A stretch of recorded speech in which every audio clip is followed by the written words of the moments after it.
2024학년도 대학 수학능력시험의 막바지 공부법을 알아보는 순서. 오늘은 수학입니다. 이 전통적으로 대입에서 변별력을 좌우해온 수학은 이 문이과 통합수능으로 바뀐 뒤 영향력이 한층 커졌는데요. 이 지나치게 꼬아내거나 공교육을 벗어난 이른바 킬러 문항들이 빠지면서 수험생들이 가장 큰 수혜를 입게 된 영역이기도 합니다. 먼저 영상 보고 오겠습니다.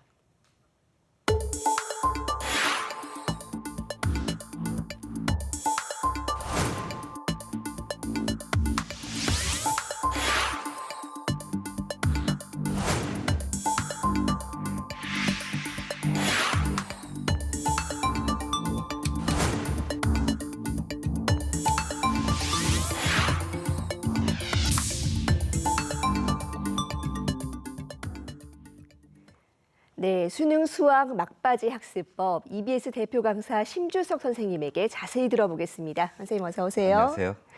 예, 지난 이 9월 모의평가 결과를 보면 네네. 약속했던 대로 킬러 문항은 빠졌다. 하지만 난이도는 만만치 않았다라는 반응이 많았습니다. 네. 이 실제 수능에는 어떤 영향을 미치게 될까요? 실제 우리가 9월 모평을 보고 나서 주변에서 이런 얘기가 들렸었어요. 쉬워졌다, 수학은.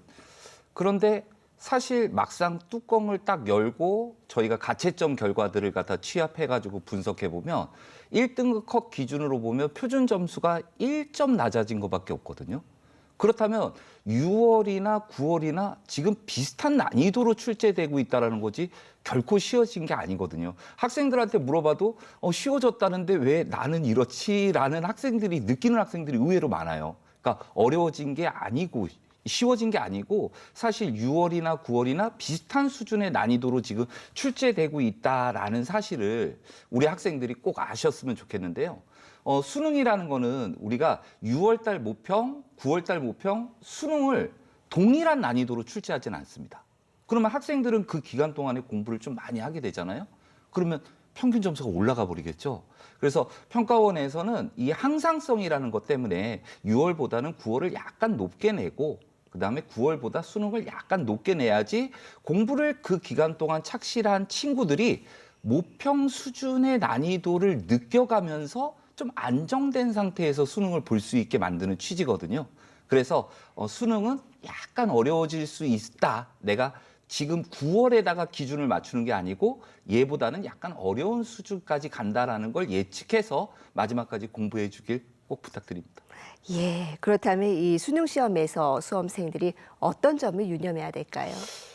실제 요번 그 수학에서는요, 문항 배치가 가장 이슈가 되고 있는 것 같습니다. 예전 같았으면 우리 학생들이 어려워할 게 객관식보다는 주관식이었는데요. 물론 정답률로 보면 오답률이 제일 높은 건 주관식입니다. 정답률이 낮은 게요. 근데 학생들이 문제를 풀다 보면 사실 객관식이 왜 이렇게 어렵지?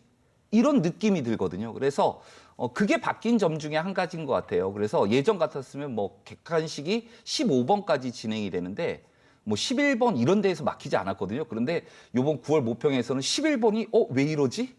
이런 느낌이 좀 무게감이 있게 느껴졌을 거예요. 그래서 객관식이 주관식보다 실제 문제만 놓고 본다면 난이도가 높을 수 있다.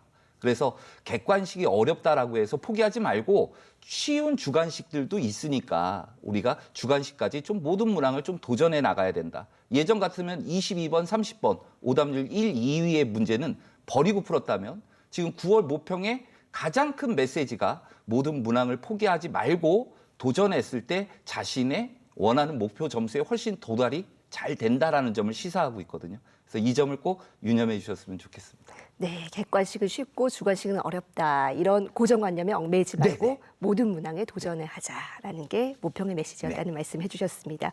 그럼 남은 50일 동안 이 수험생들이 이 성적대별로 조금 다른 공부법을 가지고 좀 임해야 될까요? 어떻게 추천해 주시겠습니까? 상위권 같은 경우에는 아무래도 이제 뭐 개념, 유형, 그다음에 기출문제 연습까지 다 끝난 친구들이거든요. 그래서 상위권 학생들은 실전 연습이 중요해요. 그러니까 자기가 아는 거를 제한된 시간 내에 풀어내는 연습이 필요한 거잖아요. 그래서 실전 연습을 해보면서 내가 부족한 교과목이 뭔지, 또는 단원이 뭔지 그런 단원들을 내가 공부했던 기출문제, 유형들을 다시 한번 정리해보는 그런 마무리 학습을 해주셨으면 좋겠고요.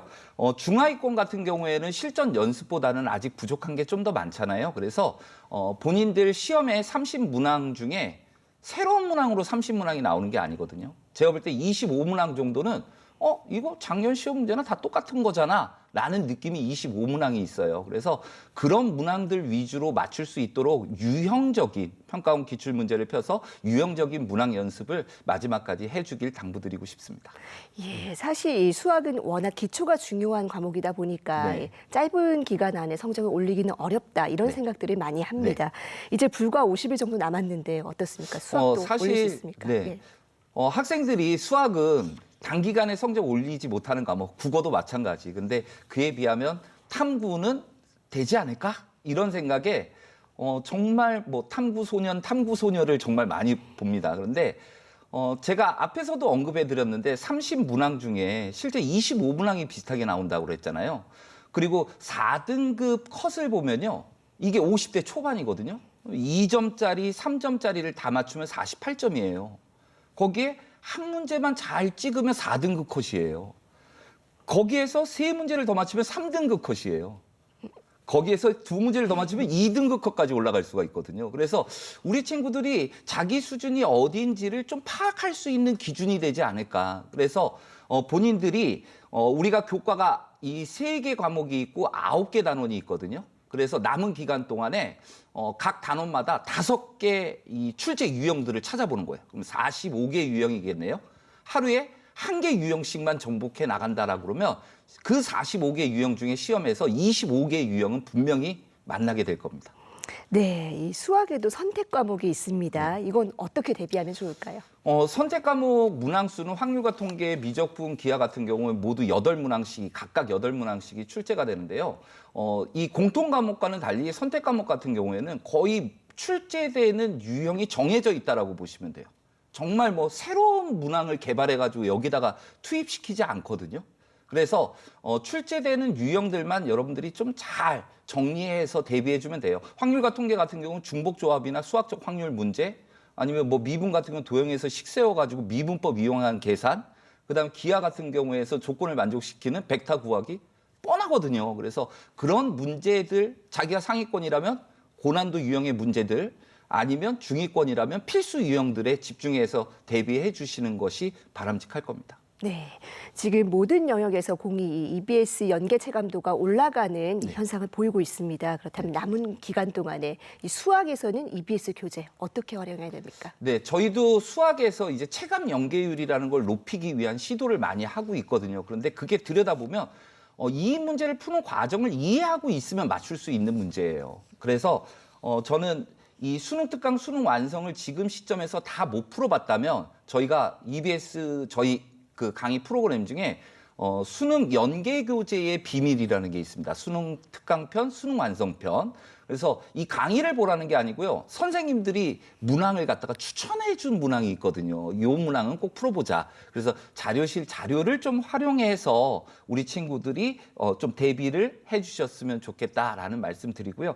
또 연계 교재는 아니지만 저희가 뭐 실전 연습용으로는 파이널 모의고사 만점 마무리 시즌 1, 봉투 모의고사 시즌 1, 시즌 2가 있고요.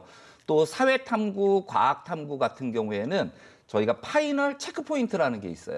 이게 50분짜리 5강으로 되어 있거든요. 탐구 2과목이니까 10강이잖아요. 그래서 요 강의를 통해서도 얼마든지 좀 정리할 시간은 충분하지 않을까라는 생각이 듭니다. 네, 반대로 우리 수험생들이 50일 동안 좀 이것만은 피해라 할 것도 있을까요? 첫 번째는요. 지나친 강의 수강입니다. 학생들이 불안하니까 어떻게든지 내용이라도 많이 넣어서 수능 시험장으로 간다고 강의만 들어요. 그런데 그게 수능 시험에서 다 떠오르면 얼마나 좋겠습니까? 근데 실제 그렇지 않거든요. 그래서 지나친 강의 수강보다는 적당한 강의 수강. 아까 파이널 체크 포인트라든지 탐구 과목들을 이렇게 챙겨보는 정도를 저는 권해드리는 거고, 그리고 자신이 특별히 부족한 파트만 좀 간단히 찾아보고 또 자기가 공부했던 문제집이라든지 수능 특강 연계 교재들 이런 걸 다시 한번 살펴보는 그런 걸 해줬으면 좋겠다라는 말씀을 드리고 싶고요. 또 한 가지는 건강을 해쳐가는 공부는 안 된다. 우리가 수능 날 최상의 컨디션이 돼야 되는 거거든요. 근데 이 최상의 컨디션이 돼야 됨에도 불구하고 막바지 이게 너무 자기가 부족한 게 많다고 밤을 샌다든지 이러면 최상의 컨디션을 절대 만들 수 없다는 생각이 듭니다. 그래서 잘 먹고 잘 자면서 수능 날 최상의 컨디션을 만드는 것까지가 우리 수험생들의 몫이 아닌가 생각됩니다. 예, 수험생들 당부사항 잘 챙겨서 끝까지 최선을 다하시길 바라겠습니다. 네. 오늘 말씀 잘 들었습니다. 네, 감사합니다.